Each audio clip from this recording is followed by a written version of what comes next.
I am a small business and there are lots of advantages to that. Are there really?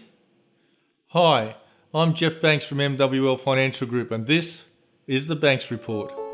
The Banks Report, a commentary by noted property and business tax consultant Jeff Banks. Jeff is not your ordinary accountant and speaks in words and terms that you understand. In my practice, I help people who are working hard and using property and self-employment to help them reach their financial goals. The small business owner is free to do and work as they want. The great lie of business. Any small business person will tell you, if you have a spare hour or so, about the long hours outside trading, the red tape, the competition and the cash flow issues. A simplified taxation system, another lie generated by its name. Let's take GST for example.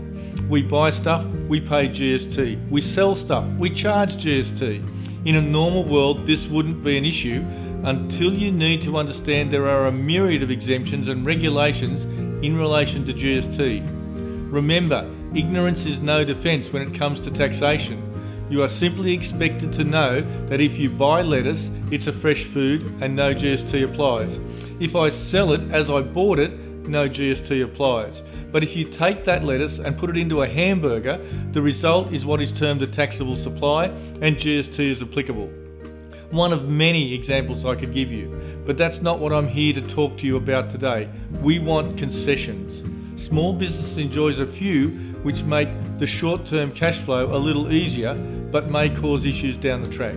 The simplified depreciation for small business, not to be confused with the instant asset write-off provisions which have been around for a few years.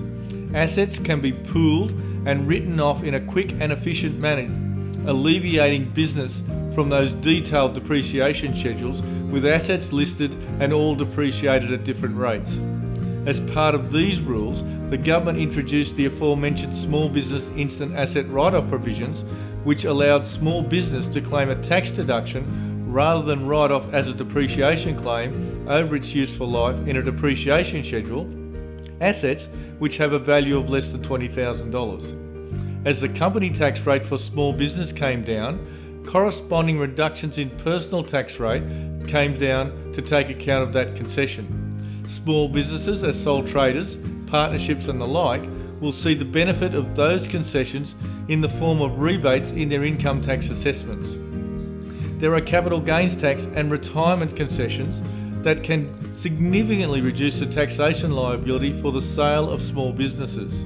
There is a vast range of concessions allowed to small business, and although I might have belied the lot of the small business person at the start of the video, as a small business owner myself, I have benefited from many of these concessions.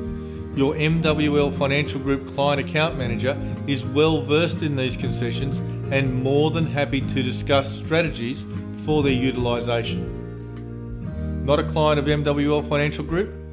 Drop us a line at compliance@mwl.com.au and one of our experts will be more than happy to discuss taxation, risk, lending or any wealth issues that you might have.